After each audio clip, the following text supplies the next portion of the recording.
to the republic for which it stands, one nation, under God, indivisible, with liberty and justice for all. Great, and staff, roll call, please.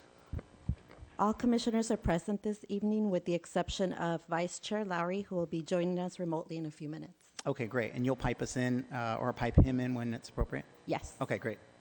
Okay, public comments. This is the time we take public comments on matters that are not on the agenda that are generally within the purview of the Planning Commission. If you wish to speak, please keep your comments to 3 minutes or less. And on your screens, there's a phone number of 949-270-8165. Please call that number to provide public comments on non-agenda items or agenda items down the road. First, we'll go to the community room. Do we have any public comments on non-agenda items? Seeing none. Do we have anyone on the phone? Okay. All right. We'll move on to requests for continuances. Staff, are there any requests for continuances? Mr. Chair, there's no continuances requested. Okay, great. Consent items. Item number 1 are the minutes of November 5th, 2020. Again, if you want to comment on this item, it's 949-270-8165. And I do believe there's some edits from Mr. Mosier as well. Commissioners, any questions, motions? I think a couple people will abstain, maybe because of conflicts, or so I think those that were present should be making the motion.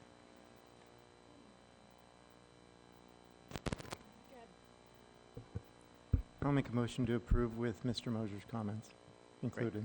And a second, please. I'll second. Okay, all right, I'll call the vote.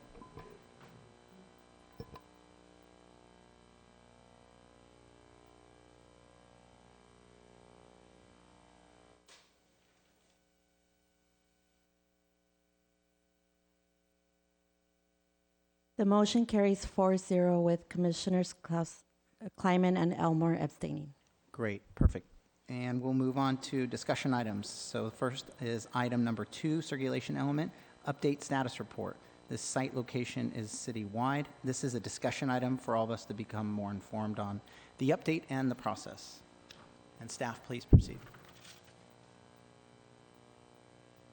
Good evening, Chair Wigan and Commission. Tony Bryan, City Traffic Engineer. And we have a PowerPoint ready to go. Wait for it for a second.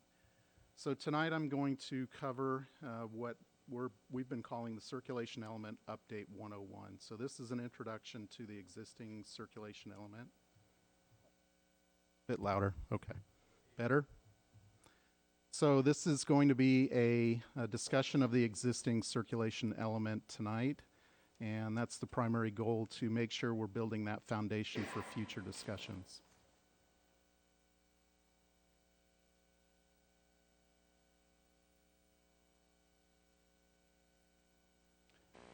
Next slide, please.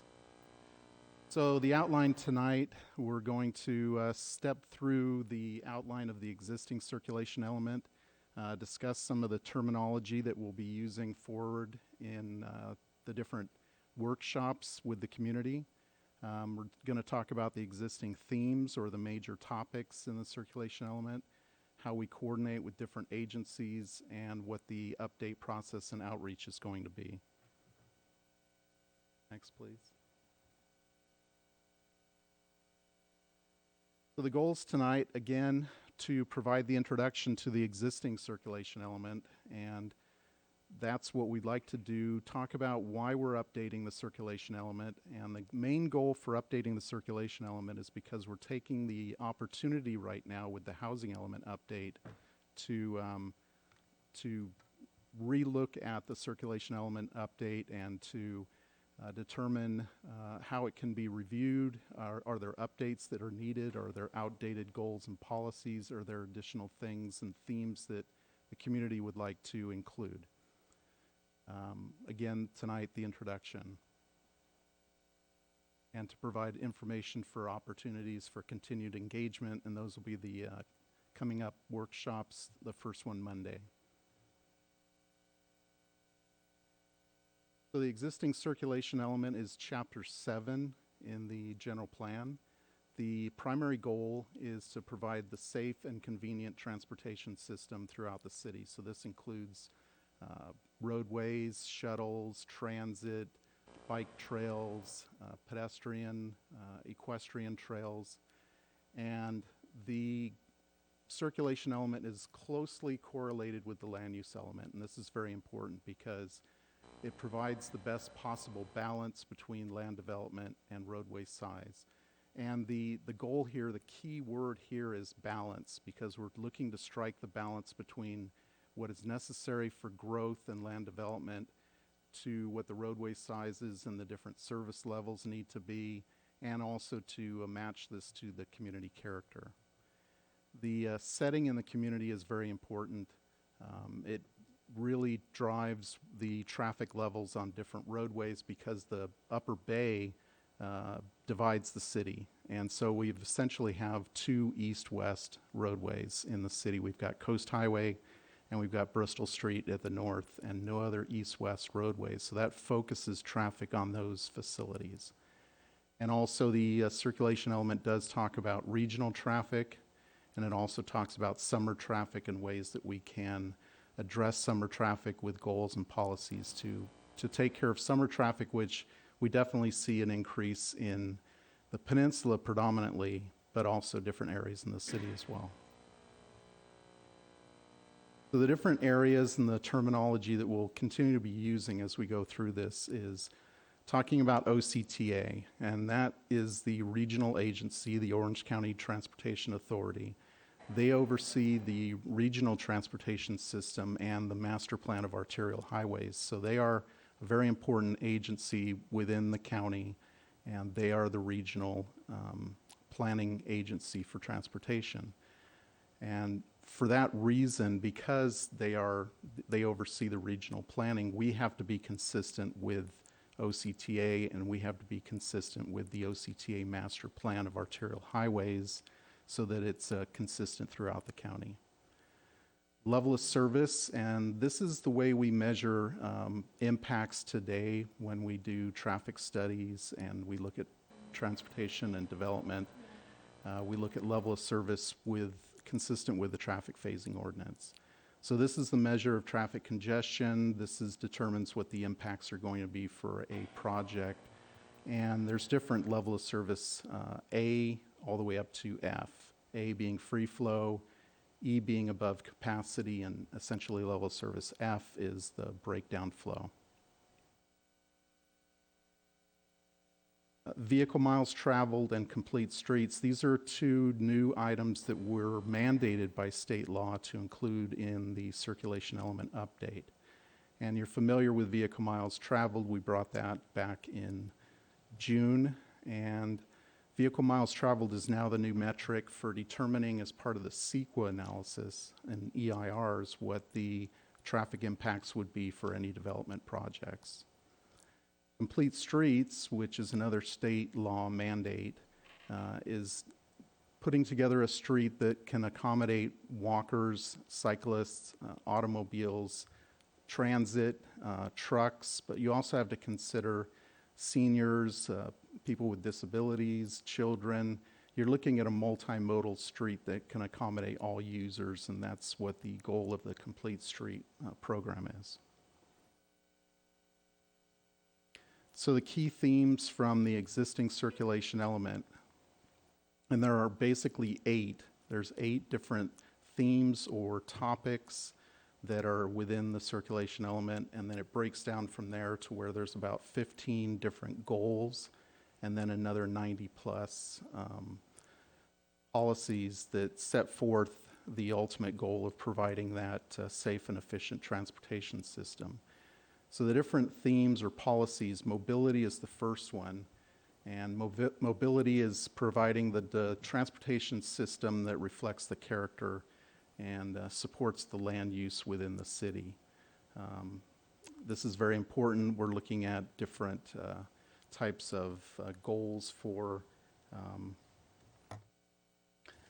providing that system, making sure that it meets all the level of service requirements.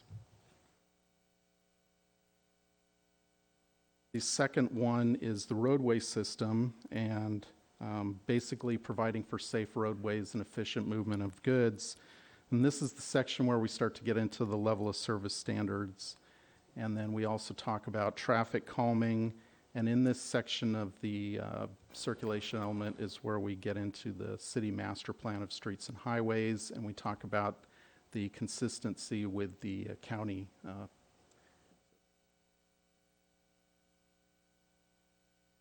Okay, we're going to take a pause for just a moment. The public is not able to see the actual presentation on their television at home, so we're going to pause until we get that technical issues wrapped up.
Okay, we're going to take a 10-minute break so IT can try to fix it. I'm going to gavel this meeting as recess for now.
Okay, looks like we fixed it, and we can proceed.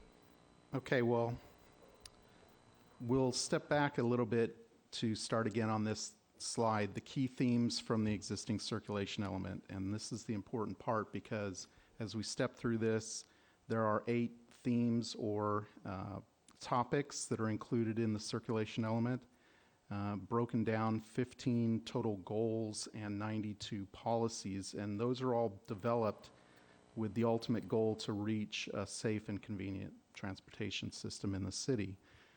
Mobility would be the first theme or topic, and that's the diverse transportation system reflecting the city character. So this is to plan out the system to accommodate growth within the city and also as a goal to reduce summer impacts. The roadway system, safe roadways for efficient movement of goods.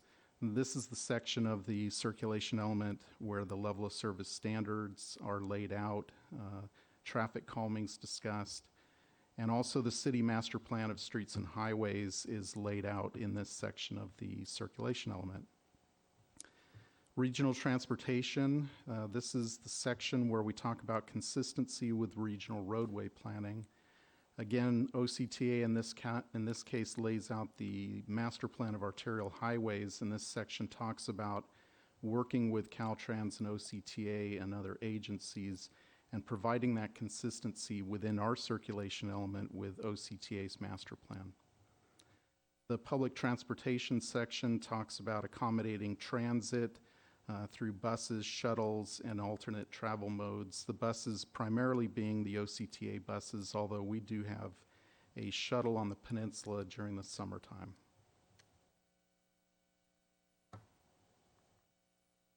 The next themes are alternative transportation modes, and this is when we start getting into the bicycles, the equestrians, pedestrians, even water transportation is laid out in the circulation element. This talks about constructing the trail system for those different modes. So basically the bicycle master plan, we even have an equestrian master plan in the circulation element now. The transportation systems management section is basically where you're trying to improve efficiency on the existing network without having to do any capacity improvement. So you're looking at things like traffic signal coordination and other types of improvements to encourage ride share, to encourage carpooling, transit as alternate routes of improving efficiency on the network.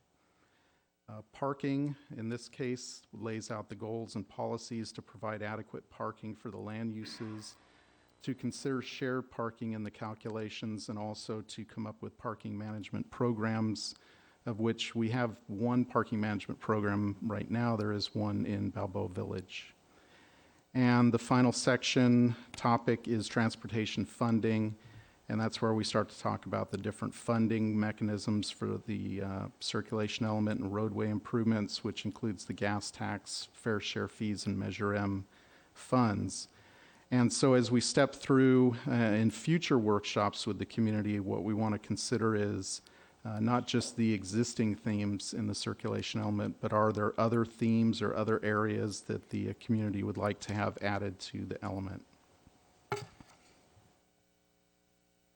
And this is the master plan of streets and highways. And so this is the roadway network that's laid out within the city, and it's planned to provide for capacity on the roadways to accommodate the existing and future forecast traffic that's tied to the current and build-out land uses. So this is not just local traffic tied to local development. This is also what should the roadways be planned to be for regional traffic as well.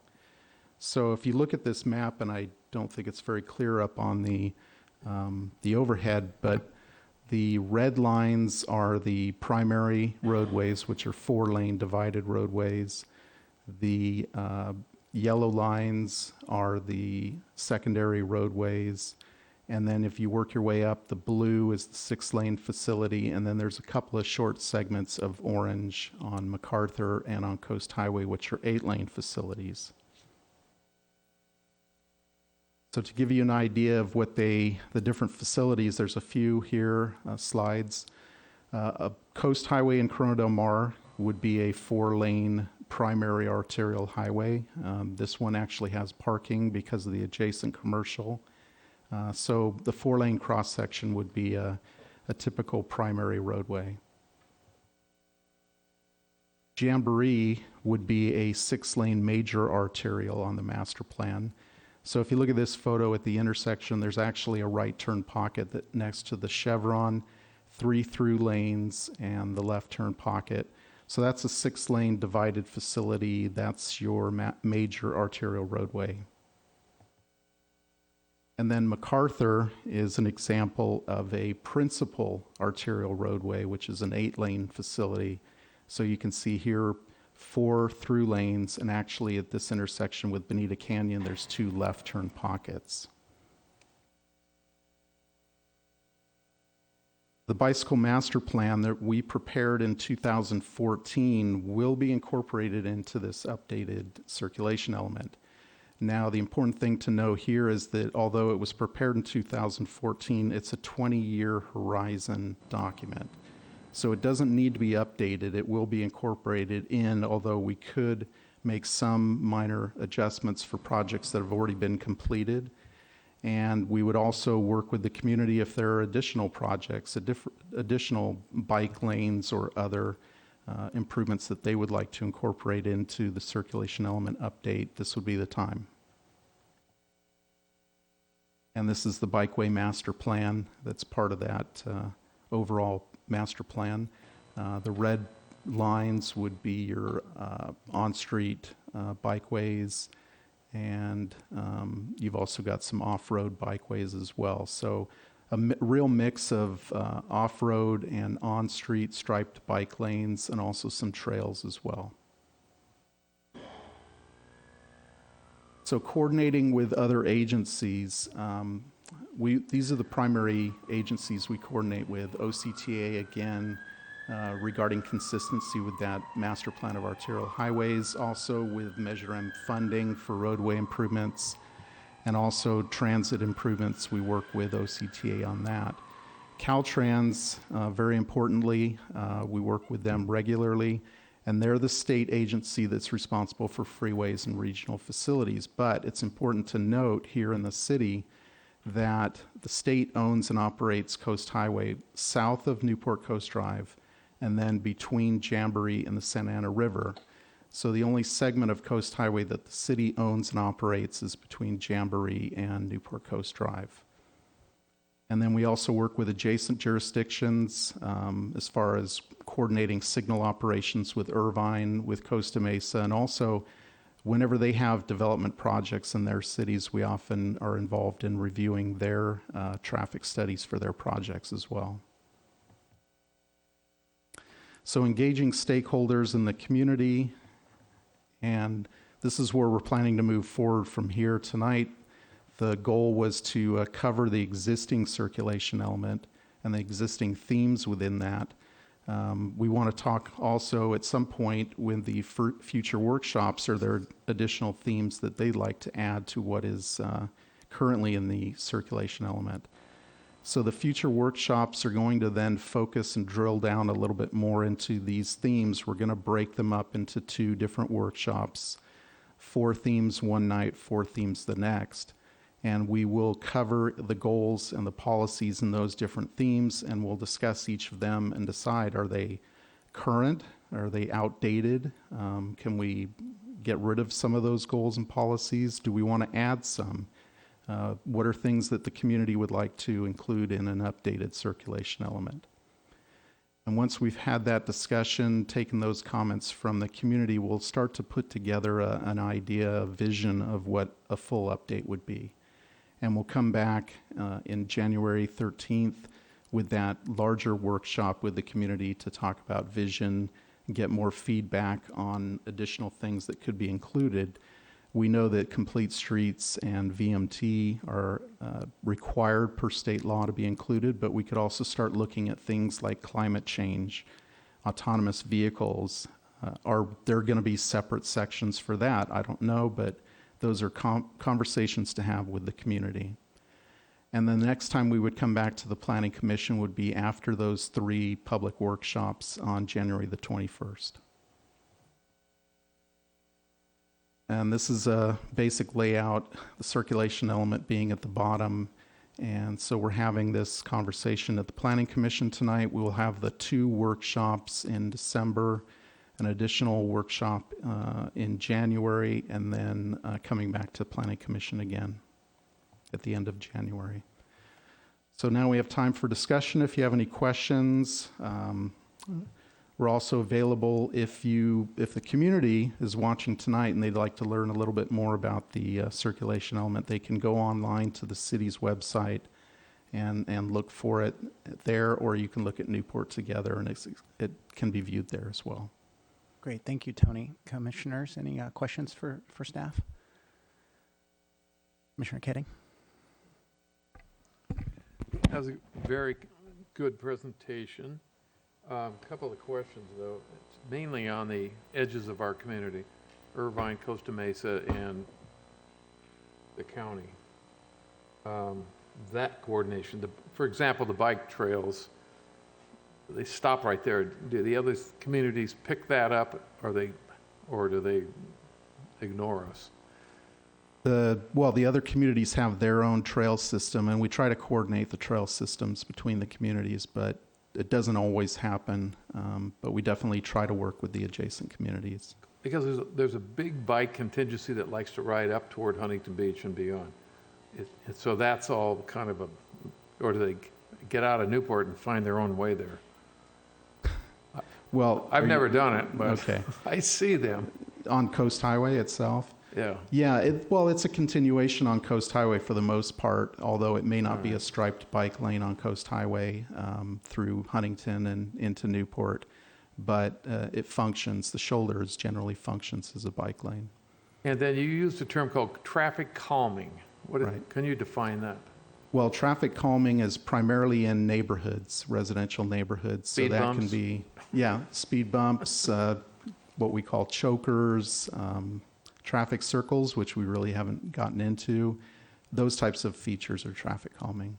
We tried that in my gated community neighborhood, One Ford Road, and we wanted to slow it down, and the fire department said you can't have speed bumps. That's true, and there was back 20 years plus ago, that was definitely the case with the fire department.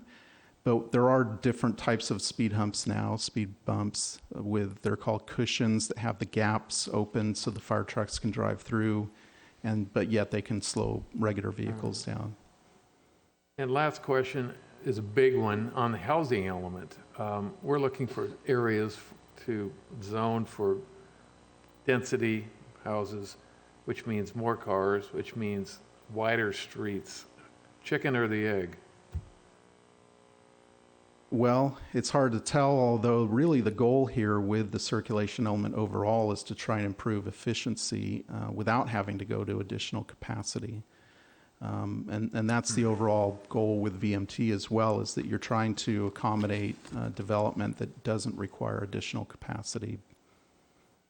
But that will be the kind of the alternate path that we're going down here with the housing element update, is that this is a circulation element review of the goals and policies.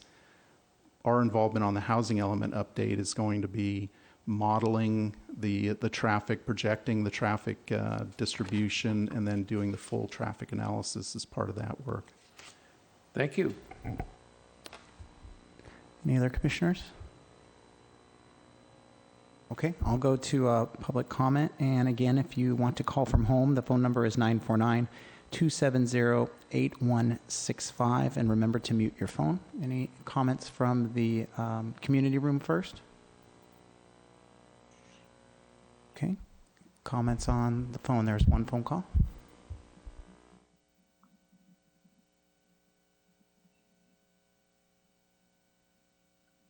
Okay, you're on. Hi there, this is Charles Klob calling. I'm hopeful that the Planning Commission, in their role with the circulation element here, can make a recommendation back to the City Council.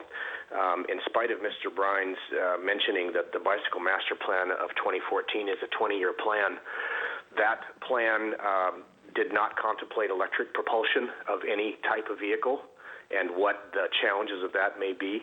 And I'm wondering if the Planning Commission can recommend to the City Council that they revisit the Bicycle Master Plan and incorporate an updated Bicycle Master Plan into the circulation element that we are going to be finishing later next year. Thank you. Thank you. Any other calls? One more, and I will go to that discussion on the electric bikes because I do think that's an important one. So next call. Excuse me? Sorry, Yes. sorry for the interruption. Just for the record, Vice Chair Lowry is now present with us remotely. Okay, great. Thank you. And from when it's time to vote, we'll make sure that he is called on specifically as he won't be electronically connected, correct? Yes. Okay, Thank all you. right. So If I may, I think we just will do a roll call at the time. roll call for all commissioners, okay? Great. All right, the caller, you're on. Yes, my name is David Tanner, Newport Beach resident. I had a couple of comments. I'm not really sure what you're asking from the public tonight, but one of the comments I would like to add to the key themes is a citywide carbon standard, digitization of our circulation system to reduce greenhouse gas emissions. So that might be an interesting theme to consider. Also, I'm wondering if staff can provide us an overview of how the existing circulation element has met the vision of the public in the general plan for reduction of ADT. There were specific numbers in the vision statement. I'd like to know that, or I'd like to know that it's going to be addressed in the circulation element update. Then I'm wondering when in this process we might have a project description so that the circulation element, we know what that update is going to, the scope of that update.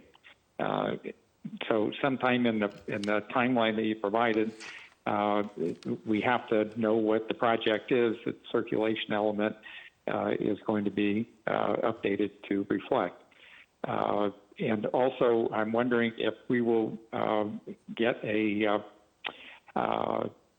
discussion of existing laws that have been adopted since the adoption of the circulation element and the impact that those laws, primarily housing laws, will have on our existing circulation system.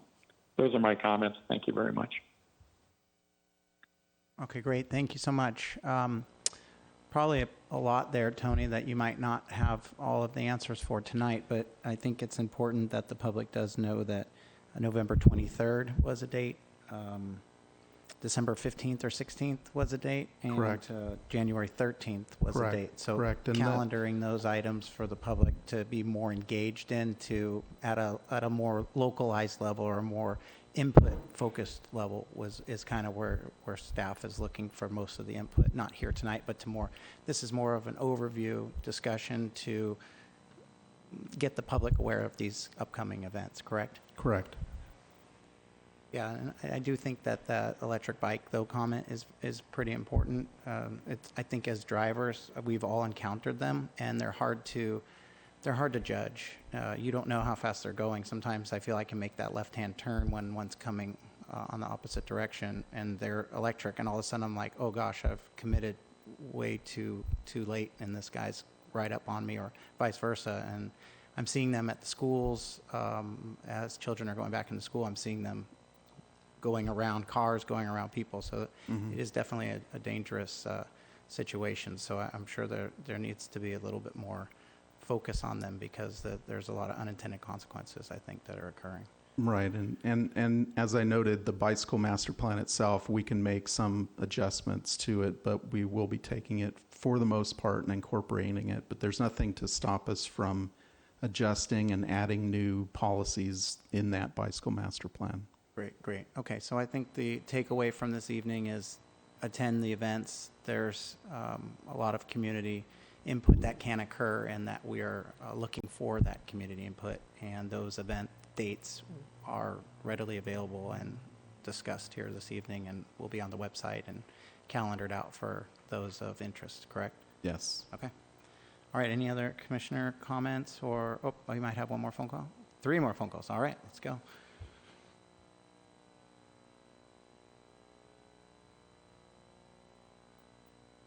Okay, you're on.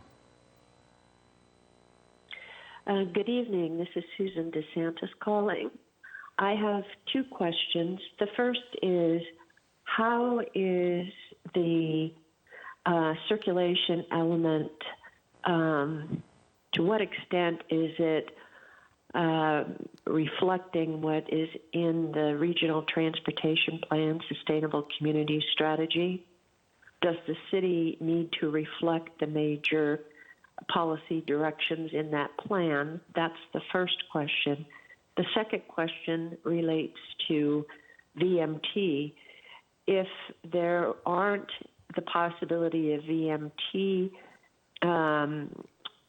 mitigations that would include capacity enhancements, what kind of mitigations are there?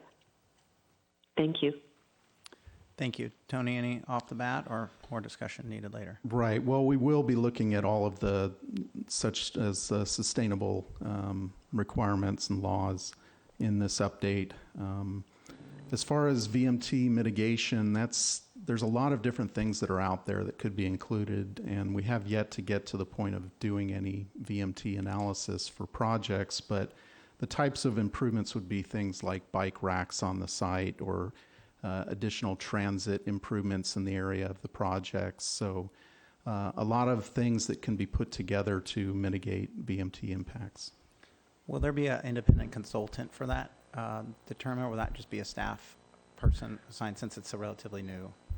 Right. Well, if a project comes in, a CEQA level analysis, then it would be a hired consultant that would do the traffic study for that project. And similar to how we do the TPO studies today. So they would also be looking at not just the VMT as part of a CEQA analysis, but they'd be looking at level of service as well, because we'll be continuing to maintain our traffic phasing ordinance. Okay, great. All right, next caller, please.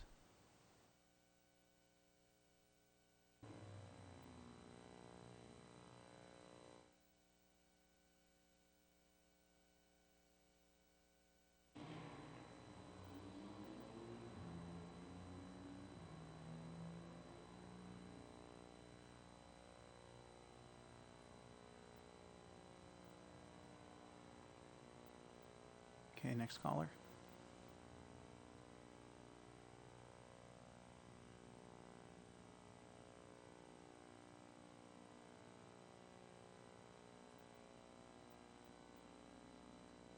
All right, you're on.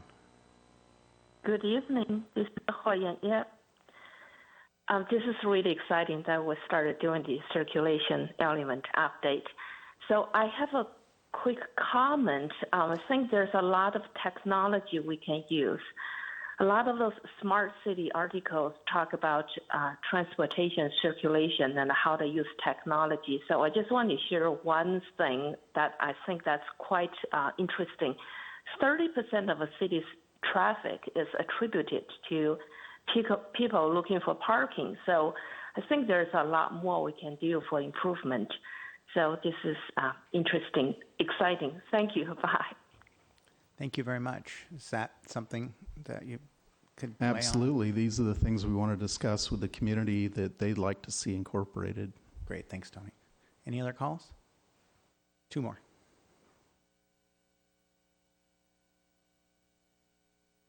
Okay, you're on. Hi, this is Dorothy Krause, and I'm a 40-year resident of Newport Beach. And right now, the City and Housing Element Update Advisory Committee are working feverishly to determine where it can put more than 4,800 housing units throughout the city. I realize all of you know this. And many people are looking directly at the airport area and West Newport Mesa area as a place to put the majority of the unit. This timing is amazing. What an incredible opportunity. But because this is a race to the finish line for the housing element update, I fear the opportunity may be lost to to launch a community-wide vision for these two areas versus coming up with a circulation plan that doesn't have the wisdom of a master plan for these two areas. So I just feel this is really putting the cart before the horse, and it's like stabbing at things to, the bikes and the trails and all of this. But I think it's important that we think creatively and critically and collaboratively in concert with the progress of the circulation plan and come up with a larger plan, particularly for the airport area and West Newport Mesa, where I live, so that we're not coming up with something that isn't taking a more global perspective of traffic, safety, kids, school, flow, and all together bicycles and so on and so forth. So I'm hoping that the city can progress to, in concert, collaboratively look at coming up with some master plans for these two target areas that will facilitate getting a good circulation plan going that the community will support and stand up to. Thank you very much. Thank you, Ms. Grouse.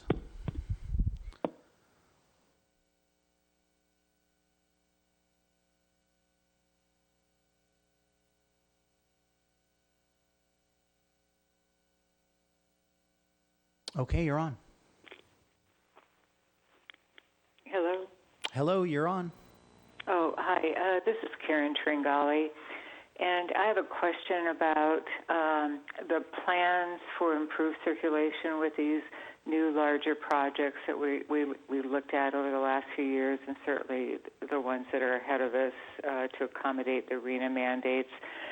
I guess my question is, we always plan for efficient circulation and reduction of traffic in these projects, but do we have any metrics after the projects are implemented that we can look at to see whether or not we've achieved what we planned, either here in Newport Beach or other cities? Thank you. Thank you. Tony, any answer to that? Well, we do know in the larger general plan what the ultimate trip numbers were for the build-out. And so when we start to work our way through these projects as they're developed, we can always go back and compare it to what the build-out trip numbers were planned for in the last general plan. So that's probably the one metric that we can review. Is that something that council or planning commission or somebody has to call for to have that occur, or is that how does that trigger the interest in looking into something like that? I'm not certain if that's something that planning commission or council would call for review, but we do know what the total trip numbers are, and we do know what the build-out trip numbers are. Okay, probably something for discussion later. All right, great. Next call, please. That's it. Okay.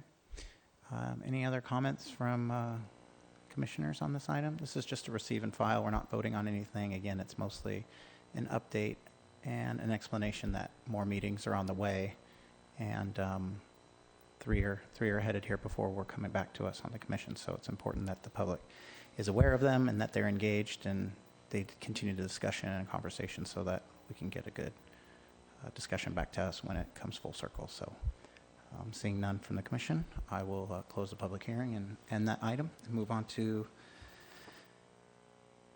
the next item, which is a public hearing item, item number 3. That's the Industrial Zoning IG Zoning District Code Amendments, PA 2020-042. Site location is the Industrial IG Zoning District, and it's in the northwest corner of the city near Costa Mesa along Production Place, 16th Street, and portions of Monrovia Avenue.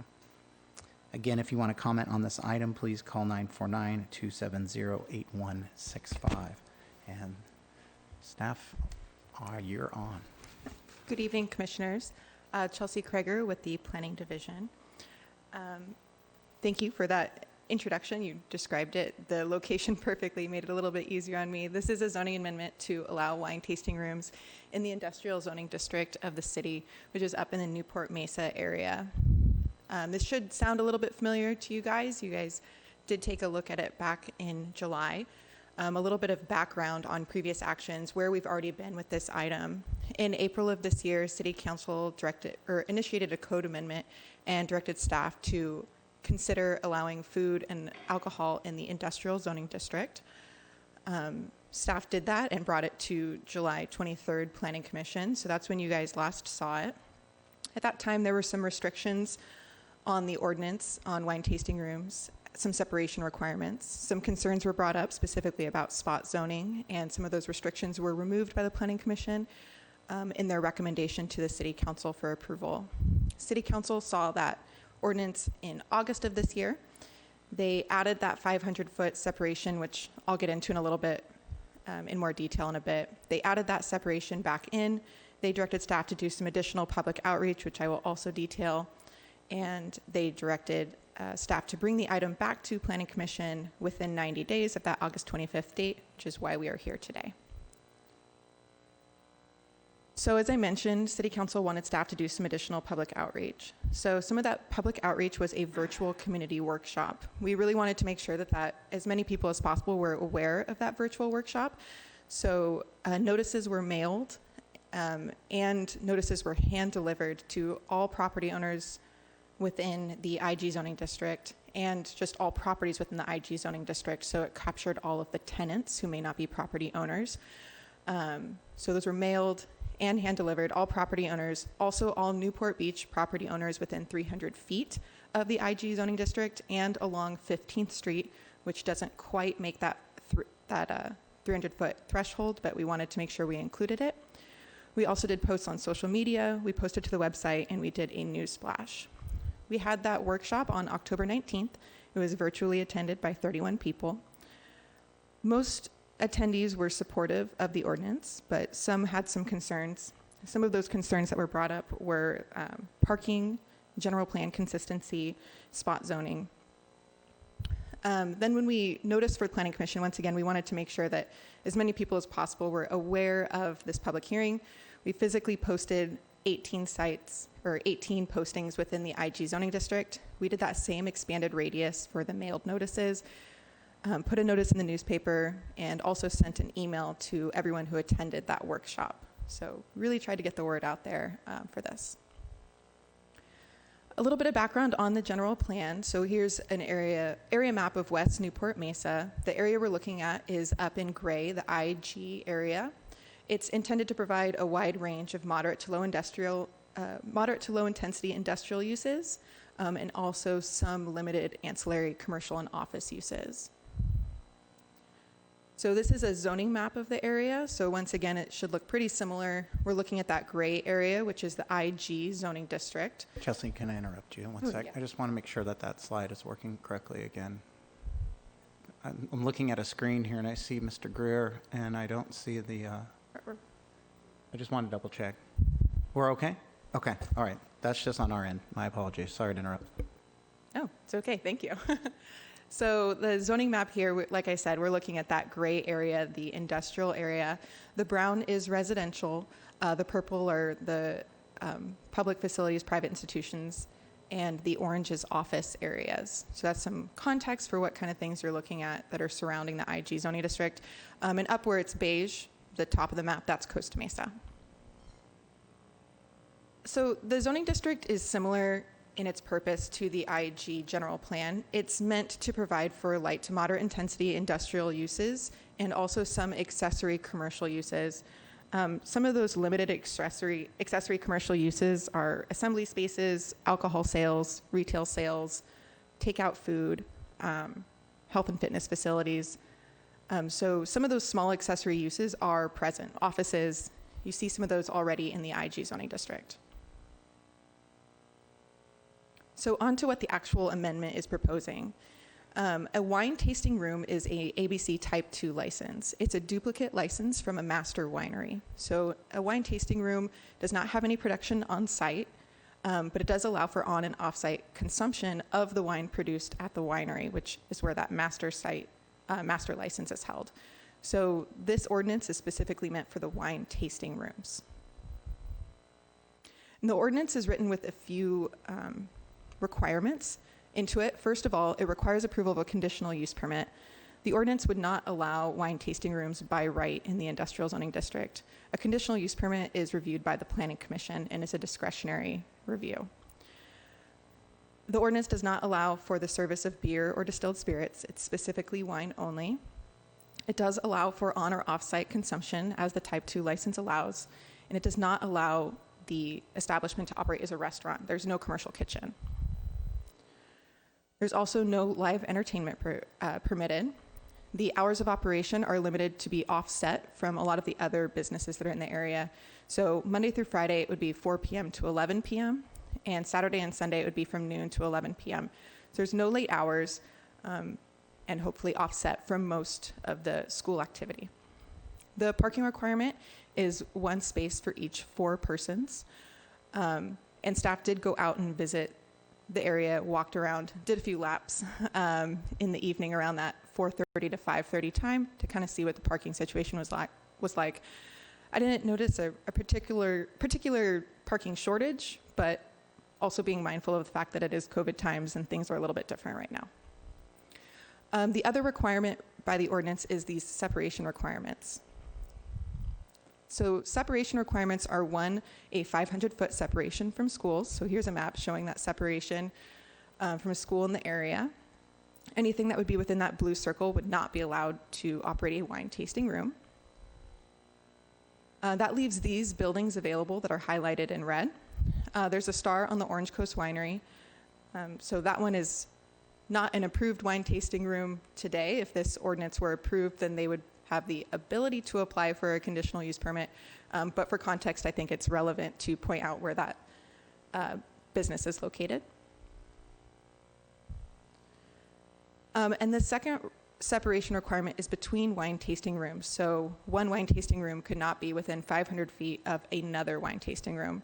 So for illustrative purposes, this is the property where that Orange Coast Winery is currently located. And you'll see that that radius does encapsulate a lot of the IG zoning district, which is why concerns of spot zoning were brought up. So spot zoning is a generic term. It essentially says that there's discrimination on a very small parcel that's subject to more or less restrictive zoning than surrounding areas.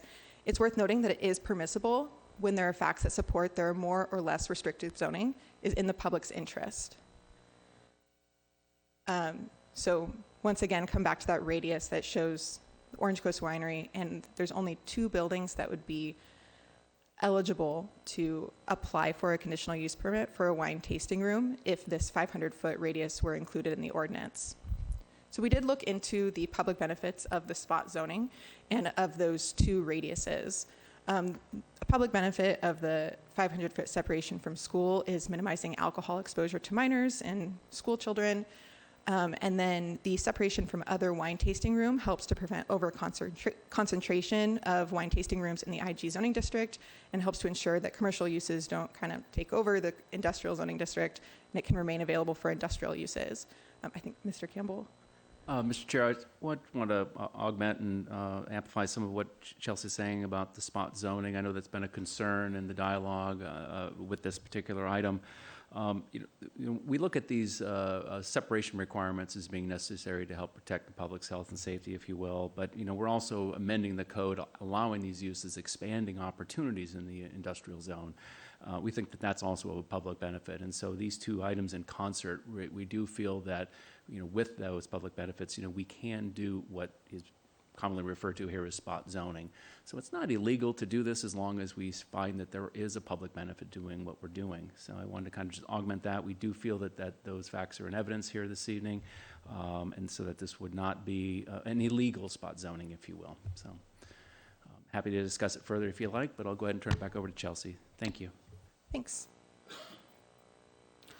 So that's kind of the end of the presentation. I have my recommended action up here for you guys, which is to conduct the public hearing, find the action exempt from CEQA, and recommend that City Council approve the code amendment. And of course, we're available for any questions. Great, thank you, Chelsea. I will ask commissioners for any questions of staff. Commissioner Kleiman. Thank you for the thorough presentation. My first question really is about timing. It seems like everybody has spent a lot of time on this. So can you go back to the beginning and enlighten us as to how and when the applicant became aware, or how the city first became aware that they were in violation, and then, like, in other words, was the city notified by a resident or, area tenants that this was going on? And then once they became aware, what happened from that point forward? I'll go ahead and take that one. So originally, the establishment was authorized to be something different than it is, and it changed hands, and so the current operator kind of morphed it, if you will, and expanded into adjacent suites, and that's when we became aware of this. Where there was basically a request to do a tenant improvement for a use that we knew, that was the point that we became aware of it. So we immediately stopped and did not issue that permit. We initiated a dialogue with the applicant and tried to come up with a solution. Our first thought was, well, you need to find another location, and so we gave the applicant an opportunity to try to do that. And that was proving fairly difficult. And so, then the thought would be, well, could we amend the code to possibly allow these types of uses? And that kind of led to this process that we're here today. So hopefully that gives you some context. It does, thank you. So I guess I'm specifically asking about the date. How long ago was that? Was it about a year and a half ago? It's probably a year ago. 2 years ago? Okay, 2 years ago. So this is ongoing now for 2 years. Again, just trying to get an overall picture here. And can you also kind of address what other areas in the city might be appropriate places where this request wouldn't have to go before the city? In other words, that they would, by right, be able to do what it is that they're doing today versus what the previous owner was doing when they were initially in business? So a wine bar, if something were to be operating as a typical bar or restaurant, that would be allowed subject to either permitted by right, use permit, depending on hours of operations and alcohol, things like that, in most of our commercial zones in the city. So you would classify this as a wine bar, the way it has been operating? If it didn't meet our strict definition that exists for wine tasting room, then yes. If they were, for instance, if they had a commercial kitchen, if they served beer, then that would qualify as a restaurant or a bar, and then that would be allowed in the commercial zones. So alcohol with no food is what? Alcohol with no food at all would be a bar. Okay. I think those are all my questions for right now. Thank you. Okay, great. Commissioner Rosing? Yeah, my question is actually specifically regarding the concept of a wine bar. I thought one of the findings was that this zoning would not allow a wine bar, but would allow a wine tasting. Maybe I misread that, but I'm sorry, I'm not sure I understand the question. well, on page 13, handwritten page 13, there's a finding, number 2, that discusses that would not operate as a drinking establishment or wine bar. So I guess maybe I'm confused. What the difference between, because that was going to be my question, was what's the difference between a wine bar and a tasting room? So a wine tasting room is very specific with this Type 2 ABC license. Has to be duplicate to a master license, and only permitted to sell or allow tastings of wine from this very specific winery. It's essentially just more limited. I guess that was going to lead me to where my next question was, is does this winery actually produce wine off-site? Yes, it does. So they do hold a master ABC license? Yes, they do. Got it. Okay. And then maybe just help me out because I'm potentially misreading this, but is this language on handwritten page 13, is that telling me that they're not allowed to operate as a wine bar? Or what's happening here? Maybe you could help me with that. Are you talking about finding 3 on page 13, handwritten 3? Finding 2 on the top of page 13, handwritten page 13.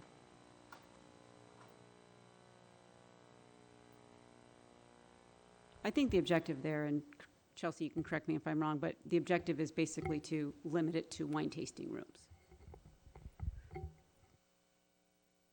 So I certainly don't think that it's trying to be expansive and adding additional If I could, wine bars on top of that. if I could jump in, maybe when the applicant comes up, he can Yeah, explain maybe more about the operation process, but I'm guessing it's just tastings of their wine and limited to a certain ounce pour for tasting like we would do, and you'd go to Napa or a wine region. I understand. I think that's what he's exactly what I was kind of looking for, was Yeah, what's the difference? I think the applicant would be better probably on that question. Agreed. Thank you.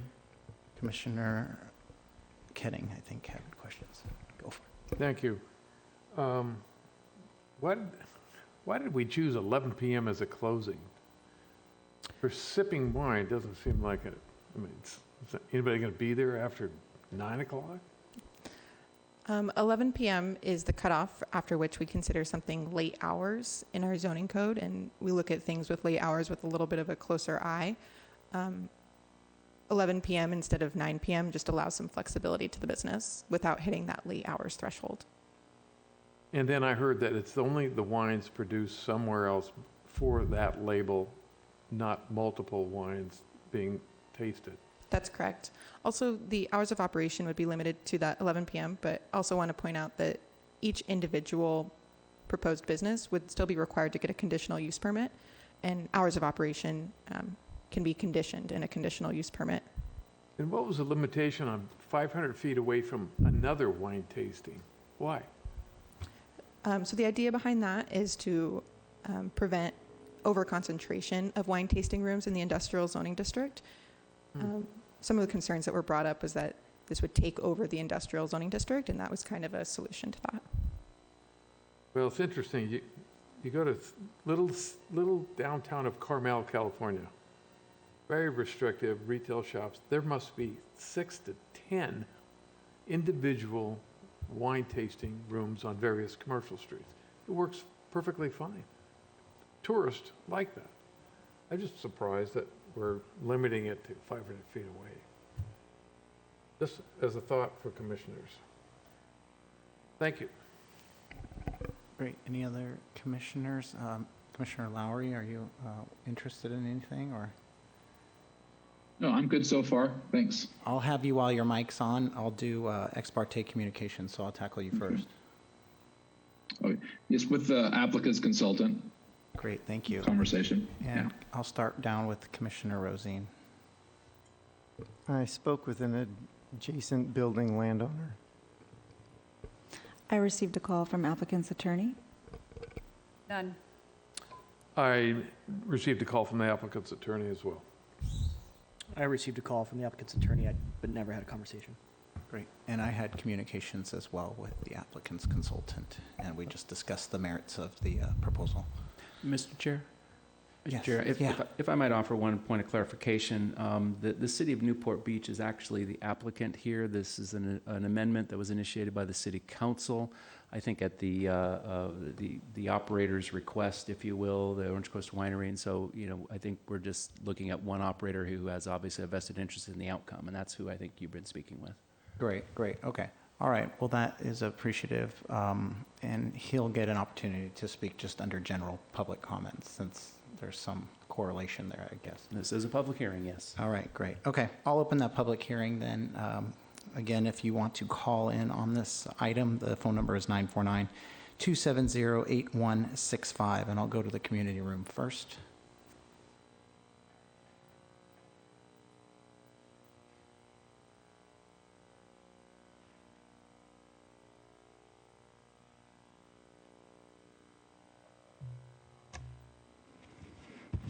Chair Wigand, members of the commission. My name is Jim Mosier. As we heard in the staff presentation, you have heard this before. I have commented on it before. And I have probably repeating comments I made before. But first of all, I have real trouble finding that this zoning is actually implementing the general plan. The general plan, as we've been shown, designates this area of our city for light industrial uses and other uses that are complementary to them, meaning that they support the industrial uses. They're accessory to them, ancillary to them. I don't see a wine tasting room as actually doing that. At the public workshop, it may not have been clear. Those many people who participated, many of them were calling in to say how fond they were of this wine tasting facility. Many of them, I think, lived outside the IG zone, so it was not supporting the industrial uses, in my opinion. Should you think this is a suitable use, I have problems with the way the ordinance is currently written and whether it's consistent with what the staff report says it does. I'm really startled on page 4 of the staff report to see a condition. It says that there will be no production of wine allowed at the tasting room site. And yet, in general, in the industrial zone, food processing, wine production, is a by right use that people can have there. So why are we prohibiting that? Totally baffled by that. As a couple of the commissioners have commented on, we're told in the resolution that it's not going to operate as a wine bar. I see nothing in the code as written that prevents it from doing that. I think we heard the difference was whether it was wine only or wine with food. But on page 16, the ordinance says that they may serve incidental food. It doesn't say they're required to. And there's no limit on how much wine may be consumed in this so-called tasting room. And then I wanted to point out to the commission, if they did not read my comments, I have a little concern about defining this new use and allowing it only in the industrial zone, how that interacts with similar activities occurring in more suitable areas of the city. The zoning administrator last week saw an application for a winery with a type 2 license wanting to open a tasting room in Balboa Village. That was approved. I'm not sure I see the difference in this, and if wine tasting is now something only in the industrial zone, how does it work there? There's apparently 5 of these others operating elsewhere in the city. How do we distinguish a commercial operation? Who decides if those are a wine tasting room operating illegally in something other than the IG zone? We were told it was a commercial with incidental wine tasting. I don't understand the difference. Thank you. Thank you.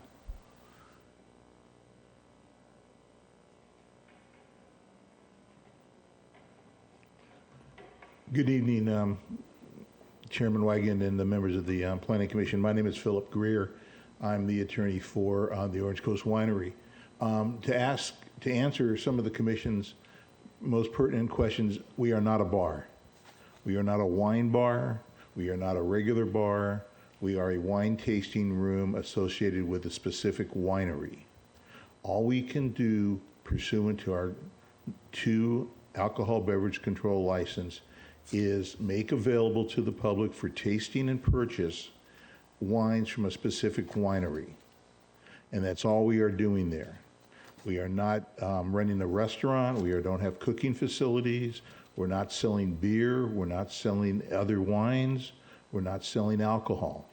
It is a wine tasting room, and that is all that it is. It is not a bar. And the characterizations that have been made by a couple of the individuals who have sent letters that this is a bar is completely disingenuous. As you've heard from staff, and I have to give Ms. Krager kudos for the work that she has done and the rest of the staff has done.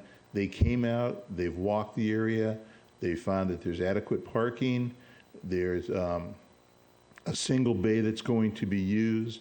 It's going to hold at a maximum 49 people, and it is going to be what it has been, a neighborhood gathering spot. It is not a bar. There's no live music. There's no anything. Staff, in doing their review, found that the proposed amendment was consistent with the general plan and that the operation of a wine tasting room in the area is not unprecedented. Moreover, the staff found that the proposed amendment is not spot zoning and did provide a public benefit. I think the public benefits that have been addressed by staff clearly show that this will enhance the neighborhood, this will encourage more socialization, this will create a better process in that area.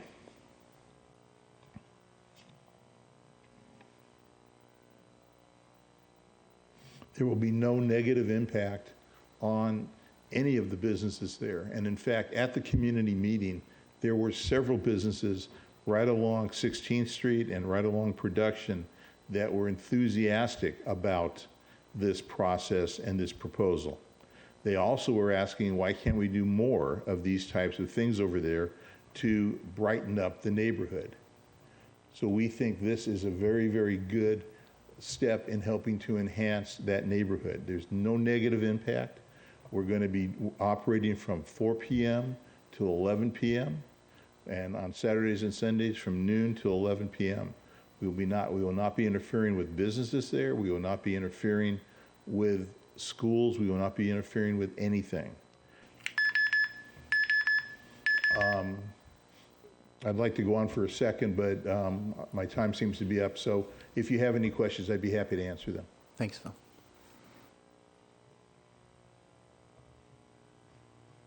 Okay. Thank you very much.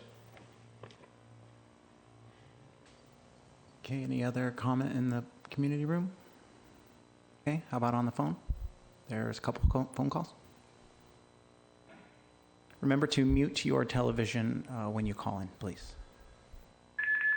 Okay. If you could mute your TV. Hello? Hello, if you could just mute your television. I have. Okay, great, you're on.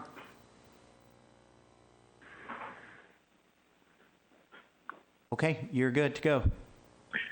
Hello, my name is Gordon Wanlass.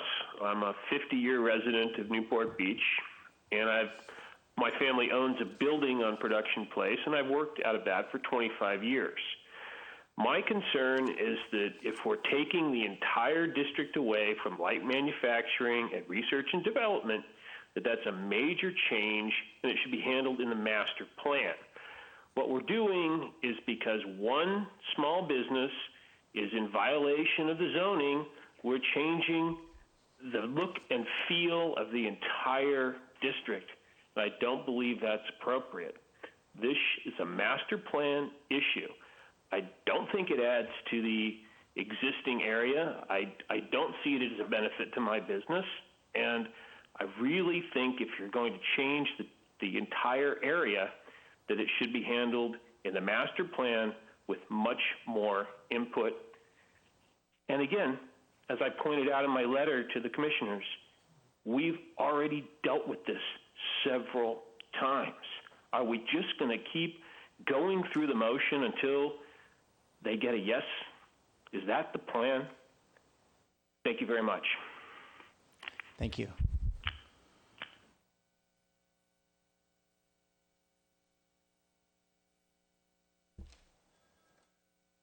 Okay, you're on. Hi, Commissioner Wigand. This is Dorothy Krause. Hello, commissioners. I've been watching this and participating in this proposed amendment to the IG zone in West Newport Mesa. And I recall that at the first Planning Commission meeting, Commissioner Kleinman was pretty clear that she thought this was a case of spot zoning. And while I've talked to planners and I participated in the workshop, I still cannot connect the dots between what the city is saying the rationale is to demonstrate this is not spot zoning. Maybe it's a personal problem, but I still cannot connect the dots. I am totally supportive of this winery concept. I have no opinions about that, but what I do have concerns about, this is one business that is triggering an amendment in this IG zoning area.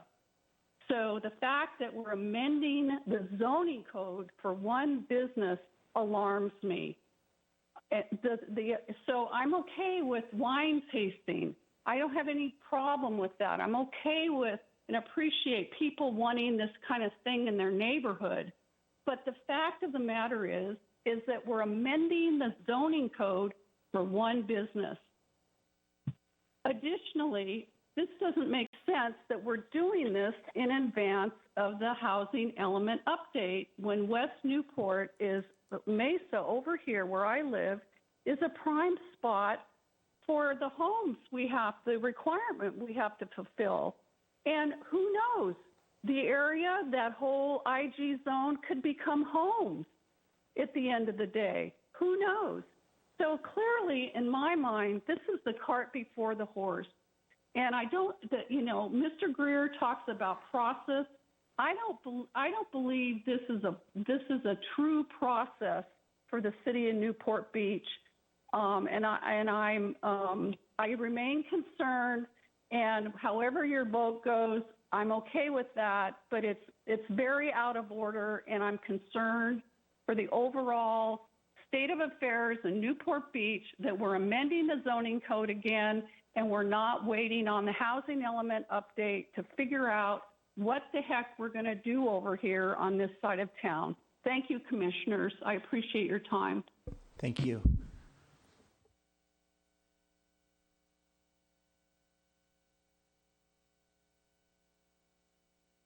Okay, you're on. Good evening. This is Richard Allred, and I'm a property owner and a tenant over off of Monrovia, and I've spoken before to this matter, and I want to state that I'm in favor of the efforts of South Coast Winery to do the wine tasting at their facility. One thing I'd like to do is expand that opportunity to the entire IG and have the restrictions on the radius removed so that opportunity could be enjoyed by all the businesses in the area. That's something I think would be very beneficial to the area, to the community, to the people of Newport Beach, and I would really love to see that opportunity come to fruition and in that area as this community changes. And I hear the comments on the need for housing. I completely agree with that, but I also know that folks that do move into the area eventually or that live there now will enjoy having these benefits to the area. And things are changing, away from a pure industrial area.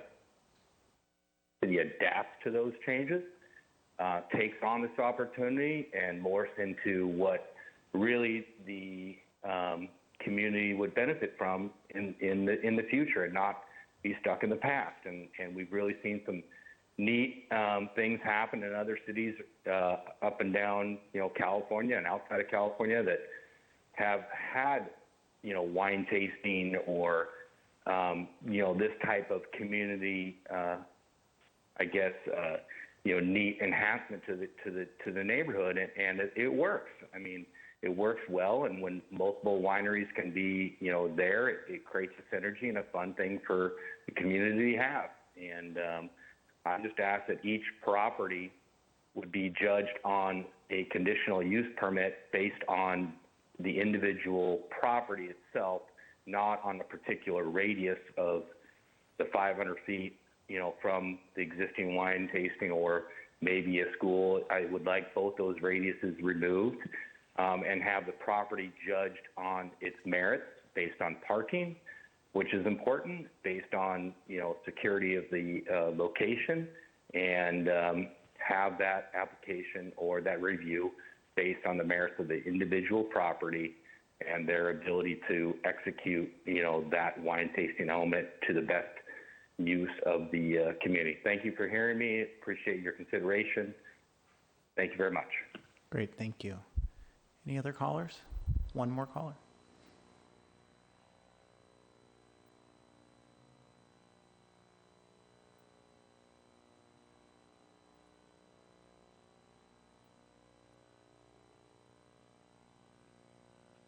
Okay, you're on.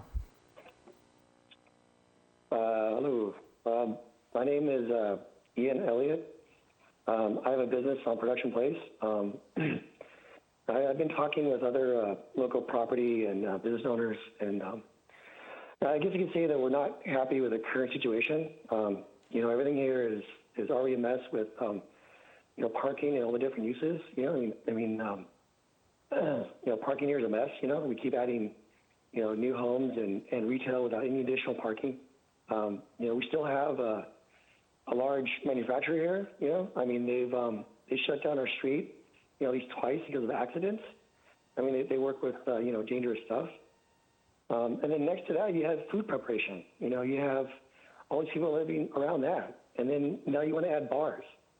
This issue is bigger than the problems of one business. This should be decided in the general plan. What is the future for this area? And if we're going to do retail and entertainment, we need to figure out, how that's going to work with the businesses that are, currently, here now. And, because, this is not working, and passing it today is only going to make things worse. Thank you for your time. Great, thank you. Any other calls? Okay, that's it. I'll go back to staff now with any response to any of the comments. Do you have a specific one you would like me to respond to? No, I just didn't, just rebuttal if there was any opportunity for you guys to come back, since you're the applicant. I suppose I am the applicant. We are the applicant. I don't know that there's a specific one. Jim, I'm not sure if you wanted me to respond to a specific. I do see kind of a bit of a theme going through here, but I think we've addressed most of the concerns with the ordinance. I do appreciate Mr. Allred's comments about not having any radiuses there. I think it's important, and we have had some feedback from the City Council on this to help kind of reduce the number and then separate the uses especially from the schools. So I think we would prefer to see that stick in there. There is concerns about this area changing, and I think there's definitely is some room to consider that, and we will be looking at some properties in the area for potentially putting housing in through the housing element. And I know we would like to be planning that area with our land use element going forward, but I think at this point in time we have an amendment here. We'd like to get some action on it.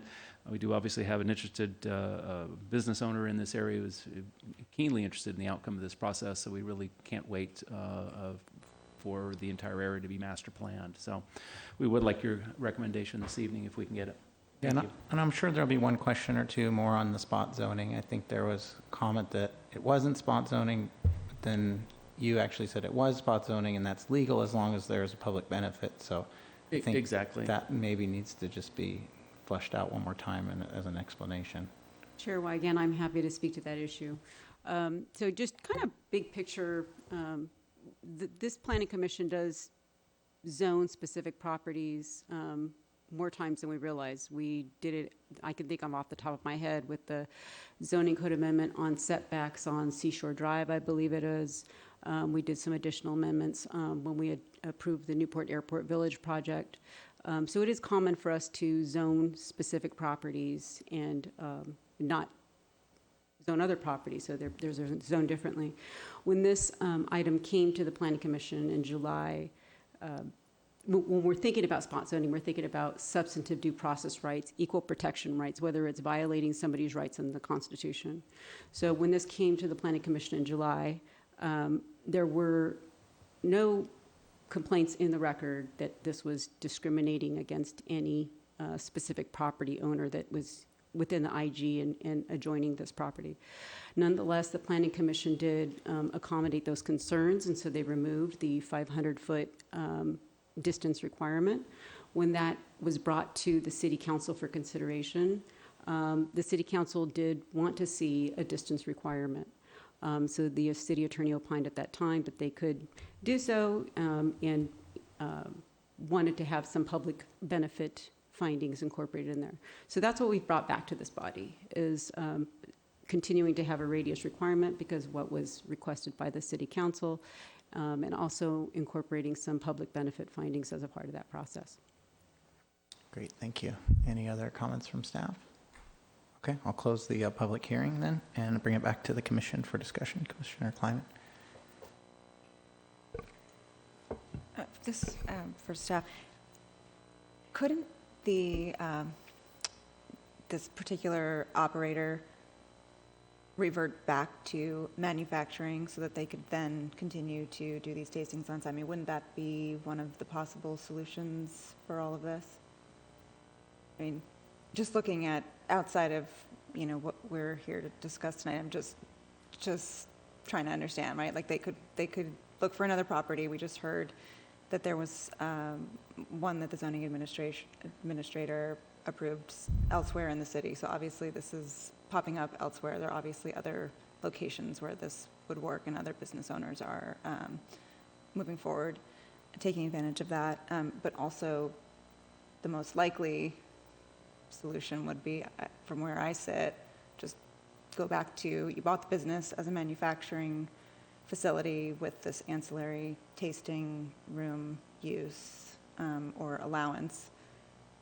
Why not just go back to that?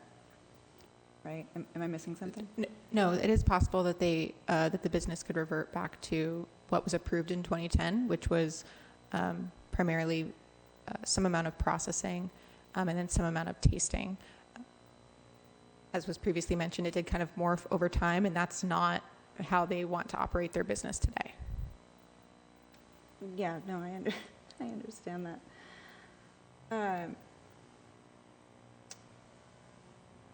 Okay. I mean, I don't know. Are we having a full open discussion at this point? Because No, I think I'm willing to entertain a motion. Well, I mean, more discussion from the commissioners.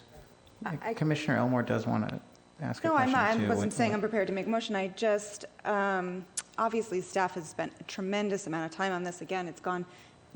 Came before us, it went to City Council, and I don't know if any of my fellow commissioners had a chance to go through Council's minutes the first time around or the second time around on this, but, they were also kind of torn and not necessarily a unified vision for this specific property. I think everybody's jumping through these hoops to accommodate, as we said, this one operator, and of course, I don't think any of us wants to drive a business out of Newport, but I think staff in particular talk about due process. I mean, this applicant, or not the applicant, but the operator has had more than their fair share of due process at this point and had ample opportunity to pivot and make a different business decision. In the 2 year time that this has been ongoing, and that the city has been lenient enough to allow them to operate, even though they were non-compliant or in violation. But last time around it's not spot zoning, and this time around it's if it is spot zoning, we are now tasked with justifying a public benefit. And I think if the question is, are we looking to do this for just one business, then it does feel like spot zoning.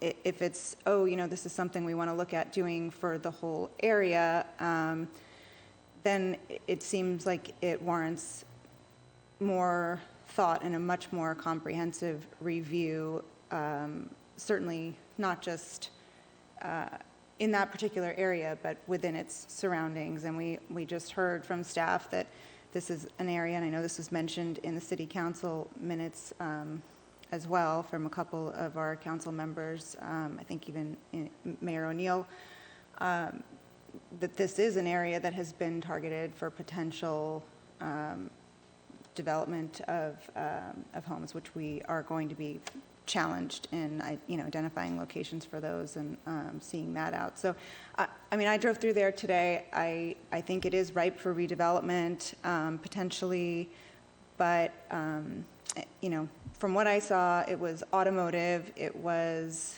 some furniture and other type designs. It was really what you think of when you think of industrial uses. And I think we also heard from some members of the public, people who are operating businesses in that area, who feel like this is out of place there. And I think it's interesting that it's being argued that it's this ancillary use or supportive use to the other businesses in the industrial zone, when essentially what they're offering, and even what Mr. Greer just said about it not interfering with the businesses, most of these businesses are closed or, closing by the time this wine bar would be opening.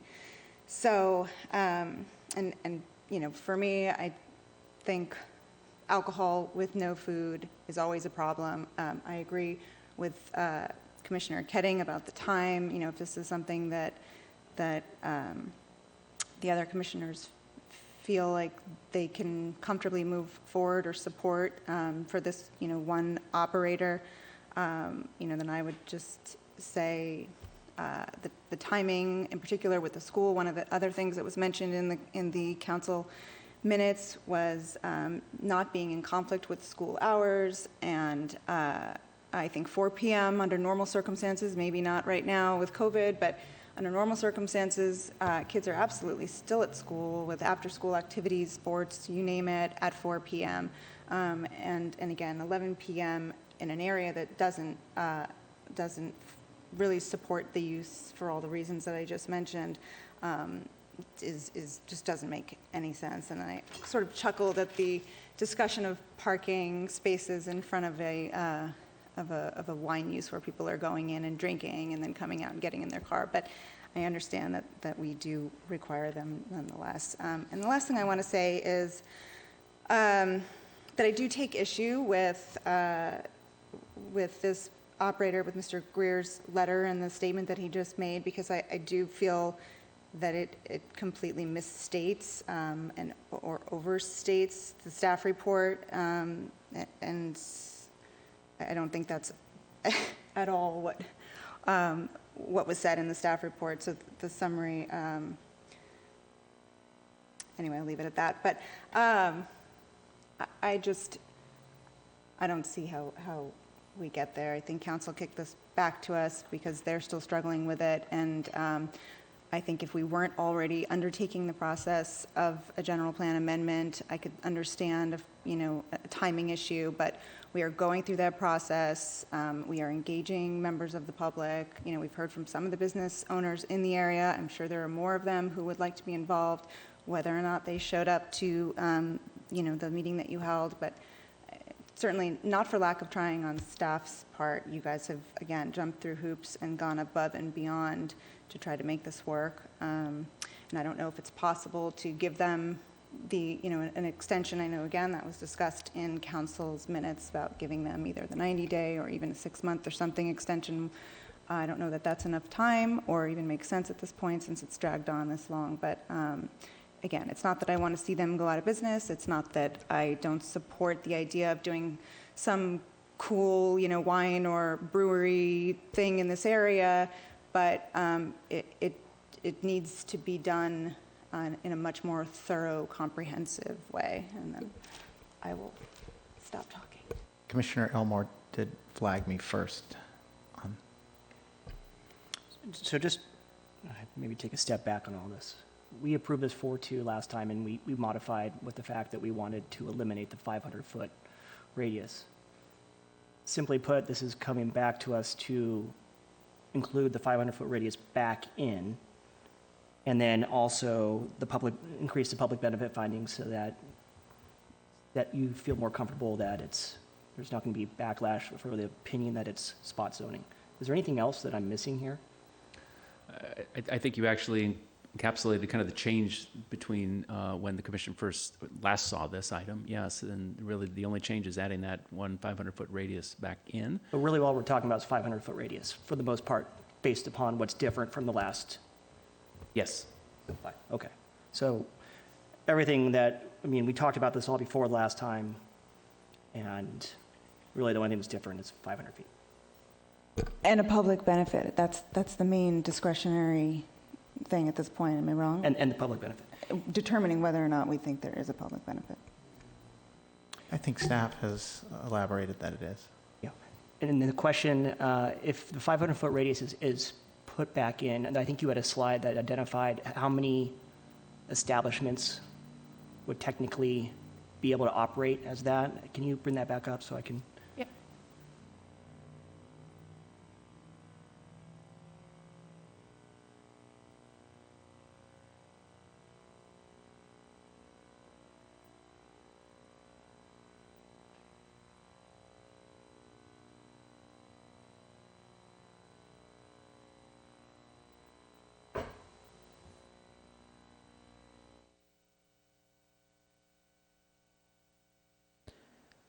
So this would be if the Orange Coast Winery were included and were permitted with a conditional use permit.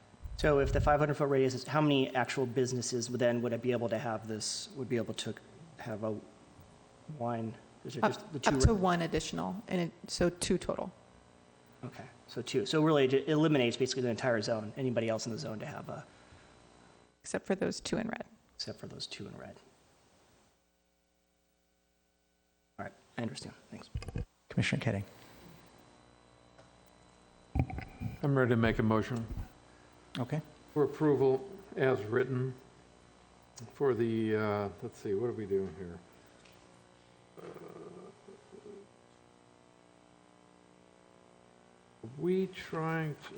Are we amending it, or are we keeping PA 2020-042?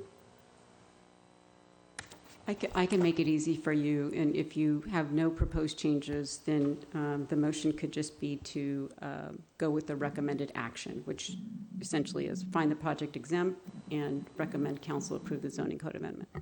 As stated. All right. Do I have a second? I'll second. Okay. Commissioner Lowry. And I'll do a roll call vote then. That'll be Commissioner Rosine. I'll start with Want to you. make it, Oh. any discussion? I think we got a second. Okay, fine, we're good. Commissioner Rosine? For reasons I stated prior in the last meeting, I'm going to vote no. Commissioner Kleiman? Nay. Commissioner Klostermeyer? Nay. Commissioner Keding? Yay. Commissioner Elmore? Yay. Commissioner Lowry? Yay. And I will be a yay as well.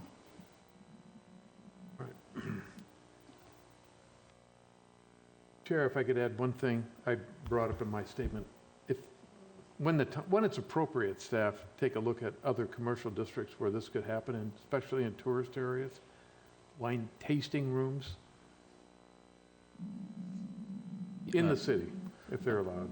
We examined that, and actually, it could happen in any commercial zone that would allow for Great. eating and drinking establishments. That's how it would be authorized, so with a minor use permit or a use permit. So all the commercial zones could potentially have something like this. Very good. Thanks for telling. And staff, can you call the results, please? Sure. The motion carries 4-3 with Commissioners Kleiman, Rosine, and Klostermeyer voting no. Great, thank you. All right, we will move on to item number 4. That's the elimination of an amortization period for non-conforming signs. That's PA 2019-184. That site location is citywide. Again, if you want to comment on this item, please call 949-270-8165. And staff, you're up. Good evening, Chairman, Commissioners. My name is Matt Schneider. I'm a Principal Planner with the Planning Department. This item, like the last one, should be familiar to the Commission as you've considered it previously, so I'll try to keep my presentation brief. Just to give some brief background, in October of 2005, the City Council made a comprehensive update to the sign regulations in the city that resulted in approximately 400 signs being deemed legal, non-conforming. As part of that process, they wanted the non-conforming signs to be remodeled, to be brought into conformance or removed within 15 years, and that is what we're referring to as the 15-year amortization period. Understanding that we are now 15 years ahead, last October, the council asked staff to look at extending the amortization period. There were some concerns that perhaps not enough constructive notice had been given to the sign owners, and to give them some additional time to abate the signs. They initiated the code amendment. I'm sorry, a little taller than the microphone is. I'll bend over, sorry. In May, spring 2020, the Planning Commission was presented with this item. Staff brought forward a recommendation for an extension of 5 years. At the time, there was a fairly significant amount of public comments received suggesting a longer period of time or a wholesale elimination of the amortization period. And after consideration, your commission decided to recommend that the amortization period should be eliminated. And so staff brought that forward in July of 2020, this past summer. The City Council concurred with the Council's recommendation. However, there are some minor references to this policy in the city's general plan and coastal land use plan, so it necessitated initiating a general plan amendment and local coastal program amendment. As part of that action, I should point out that they also requested that we not enforce the abatement period until council has taken final action. So the proposed amendment itself is really straightforward. It basically entails eliminating the references to the abatement in the zoning code, and that would be Section 20, the zoning code, and Section 21, the local coastal program, the implementation portion. And then, as I'd referenced, there are two minor references, one in the general plan and the coastal land use plan. Those would be removed as well. The net result of all this is that legal non-conforming signs would be allowed to remain. They could be maintained in their current state. They would be allowed to make changes to copy, facial changes to copy, but if they wanted to remodel the sign, they would either have to bring it up to current standards or replace it with a sign that complies. So there was a public outreach involved with this project. In March of 2020, before it originally came to the Planning Commission, staff reached out to the list of sign owners that we were aware of that fell purview to this abatement process. And again, I think that was probably some of the impetus of some of the comments you heard the last time this was considered by the commission. We public noticed for tonight in the newspaper, the website, and again, we mailed all the impacted property owners. And because this does involve a general plan amendment, there was SB 18 consultation. That period ended on October 27th, and we received no request for consultation. Staff is recommending, the recommended actions attached in the staff report, which would include a CEQA finding for exemption, adoption of 2 resolutions, and obviously conducting the public hearing. With that, I'm happy to provide any more details or answer any questions you have. Thank you. Great, thank you. So essentially, this was approved by us 6-0 in that previous meeting in the council, and then they approved it 7-0 to send it back to us with those modifications. Not really modifications, but acceptance that we approve it through the process, and here we are tonight. That's correct. Okay, all right. Commissioners, any questions? All right, any ex parte communications? I'll start with Commissioner Rosine. None. None. None. None. None. Commissioner Lowry? None for me. And none for myself. All right, I will open the public hearing. Again, if you want to comment on this item, it's you can call in at 949-270-8165. I will go to the community room first. Chair Wigand, members of the commission, this is Jim Moser. I am very much in favor of the concept of what we're trying to do. As is often the case, I have a slight problem, possibly, with the implementation of this.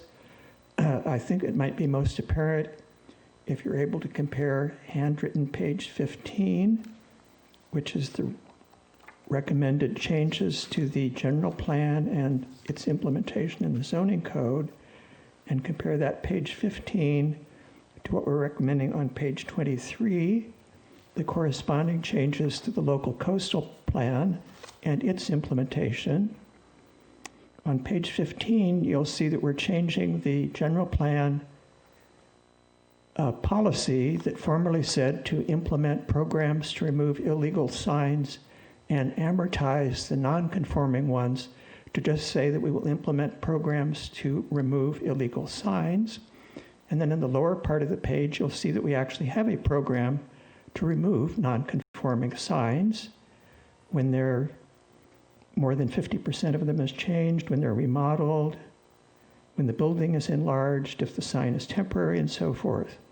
But if you look at page 23, which had this, it copied into the local coastal program the general plan policy, it still promises, it says we're going to implement programs to remove illegal signs, but the only program we had was this amortization program, and with that gone, we're promising to have a program, yet we have no program. So I think it's reasonable that the Coastal Commission might wonder how are those two things compatible with each other. So I think you need to discuss among yourselves, does that local coastal program policy at the top of page 23 need to be massaged in some way to make it consistent with the absence of any program? It seems to me we need to either put the sign removal programs in there, or we need to remove the policy saying that we're going to have those. And then the other comment I have, which is not really related to this, although this accomplishes what we want to do, speaking of inconsistencies, we have in our zoning code, and I think in our coastal plan as well, a category of signs called heritage signs. And with this change, I don't think there's really any difference between heritage signs and the other ones. You can keep a heritage sign until you change it. I think those passages probably are unnecessary now. Thank you. Thank you, Mr. Mosher. Mr. Campbell, do you want to comment on any of that? Just, is that an error that was overlooked, or is there a difference? Is there a reason? What I would say is that the program to remove non-conforming signs is really in the zoning code in section 2042-140. We never had the similar program in the local coastal program, and so that was done by design, and it didn't bother the Coastal Commission. I suppose if the Coastal Commission felt that they wanted to see the program that's here, we could, paste it from the zoning code into the implementation plan, if that was something that the Coastal Commission felt was important. I actually appreciate Mr. Mosher's comment to maybe eliminate the same policy in the local coastal program, because I'm not quite so sure how that has anything to do with implementation of the Coastal Act. And so that's a potential option there. But I feel that we can move ahead tonight with this and make those adjustments if the Coastal Commission requests it at a later date. And at the council level too, because this is simply a recommendation to go to that. Yes. Okay. Okay. Any other comment in the room? None? Any on the phone? Okay. All right. I will close the public hearing and bring it back to the commission. Commissioner Kenning. Yes, staff. You still have a way to require removal of an illegal non-conforming sign. Is that correct? Well, if it's an illegal sign, we definitely have code enforcement procedures to have it be removed. One option would be to permit it if it could be permitted. If a non-conforming sign, has outlived its life and it's falling apart, needs to be replaced, well, it can't be replaced. You can only replace it with something that's conforming. And so, while Mr. Schneider indicated that we had about 400 signs non-conforming back in 2005, we had, I want to remember and say it was closer to 300 and 320 signs today. So through natural attrition, as businesses come and go and sites are redeveloped, we are seeing these non-conforming signs be removed, and that whole process would still continue going forward. So over time, it might take years, it might take another decade, it might take a little longer. We'll see most of these signs come down as they basically fall apart and rot. And we felt that that's a reasonable approach to trying to get consistency in our signage. So hopefully that answers your questions. Well, let's say there's a business and next to them, it's vacant and they want to expand into it and it makes their original space 51% bigger. Could they would have to take down that non-conforming sign? It really has to do with whether the sign is remodeled. And so, I thought it was if the business grew on page 15. well, it does refer to the non-conforming sign as more than 50% destroyed. The sign is remodeled, then has to come into conformance. Non-conforming sign is located on more than 50% of the building area shall be deemed in fact non-conforming sign. Okay, so, I'd have to look at the specifics of that individual case, and we would do this, and we do this regularly when businesses come in and make modifications to their sites. And so it's hard to answer that in a hypothetical. All right. I just think it's important that we try to clean up these signs and not have loopholes where they can continue using them, just to make the community a better-looking community. Those are my comments. Commissioner Elmore? Yeah, Jim, just a quick question. I'm not sure if it's applicable or not, but I'm seeing a lot of banners available for open for takeout, Yes. open for indoor seating, going out of business, like on, maybe a rug shop or something like that. Are those signs, are those identified as signs? Are those require permits? Yes, banner signs, temporary signs are regulated by the zoning code. During this COVID time, we've been issuing banners, pursuant to the emergency temporary use permits as well to kind of assist our businesses. So at this moment in time, it's probably not the best time to start judging all the banners because we've authorized a lot of them that way, but they are regulated by the zoning code. They're limited in terms of duration, so they're not up year round. And what's the duration on those? Just if I come in and want to apply, I own a restaurant, we're open for takeout, and I want a massive banner on PCH. I'm sorry, I don't have the number off the top of my head. If you give me a moment, I'll look it up for you. We can talk about it after the meeting. Okay, fair enough.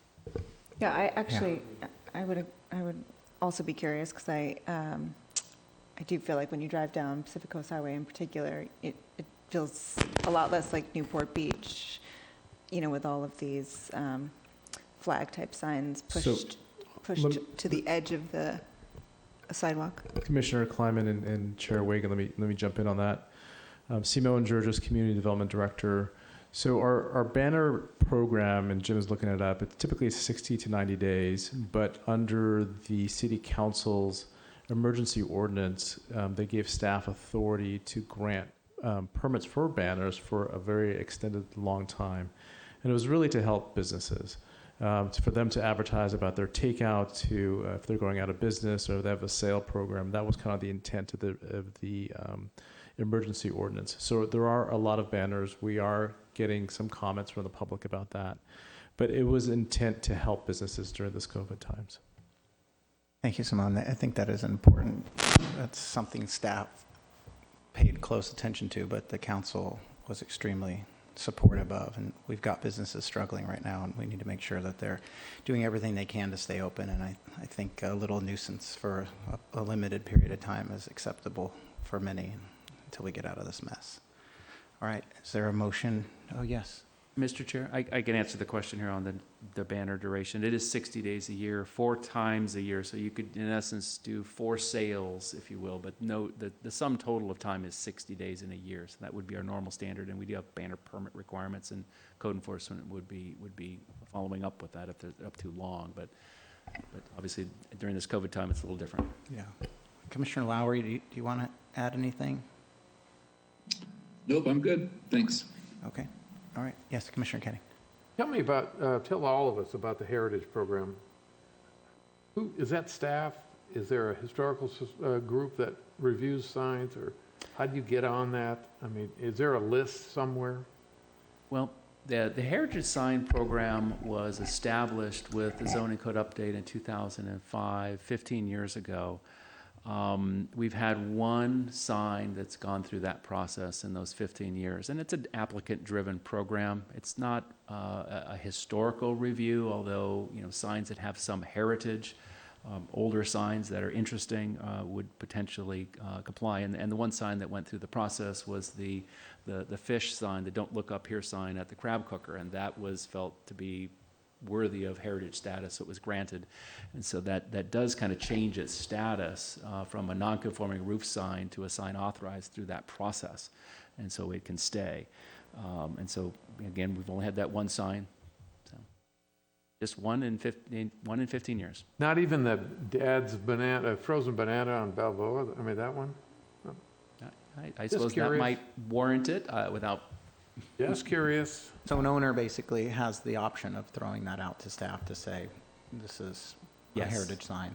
So the slide deck that was given to us the last time we saw this item had a lot of interesting signs. In fact, that was what convinced me that we should do what we're doing tonight, which we did at the time at that Planning Commission meeting. And so that gives, I think maybe just applicants or businesses don't know that that's what they could do down the road. So I think, you know, at some point, maybe that could be brought to the attention of business owners, or maybe to groups in the community that maybe, like on the Balboa Island Preservation Society is a good, you know, example where they could say, a couple of businesses here, you could apply for this if you want to be protected long-term. Yes. Okay. Anyone want to make a motion on this? Yeah, Chair, I'll make a motion. I really don't see any issues with this the way that I read it. I'll make a motion to approve it as drafted. Great. Have a second. I'll second. Great. I'll call the vote, and I'll do it also with Commissioner Rosine. I'll start with you. Voice. Yay. Yay. Yay. Yay. Yay. Commissioner Lowry? Yay. And I'll be an aye as well. Call for the vote. The motion carries unanimously. Great, thank you. Okay, we'll move along here to staff and commissioner items. Item number 5 is any motions for consideration. Are there any motions? Okay. Item 6, report by the Community Development Director or request for matters which Planning Commission member would like placed on a future agenda. Mr. Campbell. Very good, thank you. So we did conduct 2 housing element workshops virtually earlier in the week, Monday and Tuesday evening. They were fairly well attended. We had 40 to 50 folks on the call, so we got some good feedback in the community as we started to drill down and looking at housing opportunity sites. So that was good. As indicated earlier, we've got another workshop on Monday night on the 23rd, and that is virtual as well, and that is on the circulation element. It'll be largely a similar content than what you had this evening here, but we'll also engage in the public, and I think we've got close to 30 folks who are signed up for that, so that's good. So on your next meeting, you're going to be looking at the short-term lodging ordinance. I think that's coming forward as an amendment, so that's the item that we have for the Planning Commission on December 3rd. We don't have anything set up for the commission on December 17th per your request at the last meeting. We've got some virtual workshops for the circulation element where we're going to be getting into more detail on December 15th and 16th. Those are virtual as well.